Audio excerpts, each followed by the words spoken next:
Contract वाली बहू। नरेश की माँ अपने बेटे से मिलने दिल्ली आ रही है। इस बात का पता चलते ही नरेश के दिल में हलचल मच जाती है। नरेश अपनी माँ के स्वागत की तैयारी में लग जाता है। साथ ही उसे डर भी सताने लगता है कि उसकी माँ कहीं अपनी पुरानी जिद पर फिर से बैठ ना जाए। हे भगवान, इस बार बचा लो, अगले साल पक्का माँ की जिद पूरी कर दूंगा। तभी दरवाजे की घंटी बजती है। नरेश दरवाजा खोलता है तो सामने अपने मकान मालिक को देखकर हैरान हो जाता है, क्योंकि उनके साथ एक सुंदर सी लड़की भी थी। अब नमस्ते अंकल, कुछ काम था, मुझे बुला लेते। आपने क्यों कष्ट किया? अरे नहीं नहीं, इसमें कष्ट कैसा, मैं तो बस तुम्हें रीना से मिलवाने आया था। आज से रीना तुम्हारे साथ इसी फ्लैट में रहेगी। अंकल, कोई लड़का फ्लैटमेट नहीं है? एक अनजान लड़की के साथ रहना मेरे लिए थोड़ा अजीब होगा। देखो नरेश, मैं तुम्हें पहले भी बता चुका हूँ कि इस फ्लैट में तुम्हें किसी ना किसी के साथ एडजस्ट करना ही होगा, या फिर तुम अकेले पूरे फ्लैट का किराया दे दो, मैं किसी को नहीं रखूंगा।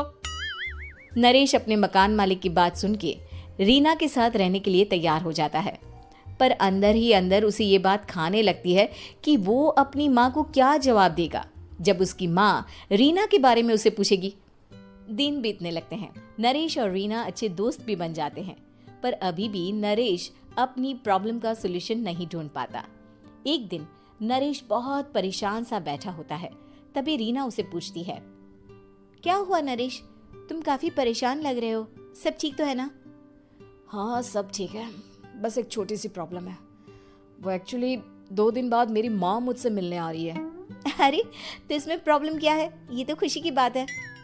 हाँ रीना, बट मेरी माँ एक जिद लेकर बैठ गई है कि मैं शादी कर लूँ, पर मैं अभी इस चीज़ के लिए तैयार नहीं हूँ। ऊपर से जब वो तुम्हें देखेगी तो 100 सवाल करेगी, क्या जवाब दूंगा? अरे इसमें कोई टेंशन वाली बात नहीं है, मेरे पास ना इस प्रॉब्लम का सलूशन है, जिससे ना तुम्हें शादी करनी पड़ेगी और ना ही तुम्हारी माँ मेरे बारे में कुछ पूछेंगी। रीना की बात सुनकर नरेश सोच में डूब जाता है। वो सोचता है कि रीना खुले ख्यालों वाली लड़की है, कहीं माँ को सच बता ना दे। नरेश को सोच में डूबा देखकर रीना कहती है, अरे क्या हुआ, किस सोच में पड़ गए? डोंट वरी, जैसा तुम सोच रहे हो ना वैसे कुछ भी नहीं है, मेरे पास एक प्लान है। मैं कुछ समझ नहीं पा रहा हूँ, कैसा प्लान? मैं समझाती हूँ। हम ना एक कॉन्ट्रैक्ट मैरिज कर लेते हैं। फिलहाल मेरे पास जॉब नहीं है, तो तुम इस रूम का किराया दे देना जब तक तुम्हारी माँ यहाँ रहेंगी, सिर्फ तब तक। और तुम अपनी माँ से कह देना कि मैं तुम्हारी पत्नी हूँ, इससे वो मेरे यहाँ रहने पर कोई सवाल भी नहीं करेंगी। अरे बात तुम्हारी ठीक है, पर माँ से झूठ बोलना, ना ना पापा, मैं ये रिस्क नहीं ले सकता। कोई और आइडिया दो ना तुम। देखो मंजूर हो तो बोलो, वरना सच बता दो, मुझे कोई प्रॉब्लम नहीं है। रीना की बात सुनकर नरेश सोच में डूब जाता है।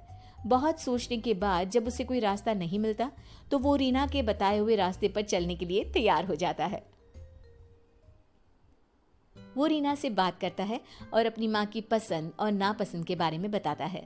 रीना भी नरेश की सभी बातों को ध्यान से सुनती है, ताकि कहीं उससे कोई गलती ना हो जाए। आखिर वो दिन भी आ जाता है जब नरेश की माँ उससे मिलने दिल्ली आ जाती है। नरेश अपनी माँ को फ्लैट पर लेकर जाता है। जैसे ही नरेश की माँ फ्लैट के अंदर जाती है, रीना उसके पैर छू लेती है।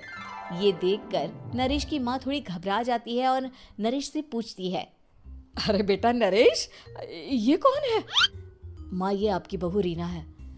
माफ़ी चाहता हूँ, सब कुछ इतनी जल्दी में हुआ कि आपको बता ही नहीं पाया, इसलिए सोचा कि क्यों ना आपको सरप्राइज दिया जाए। अरे बेटा, मैं तो बस तेरा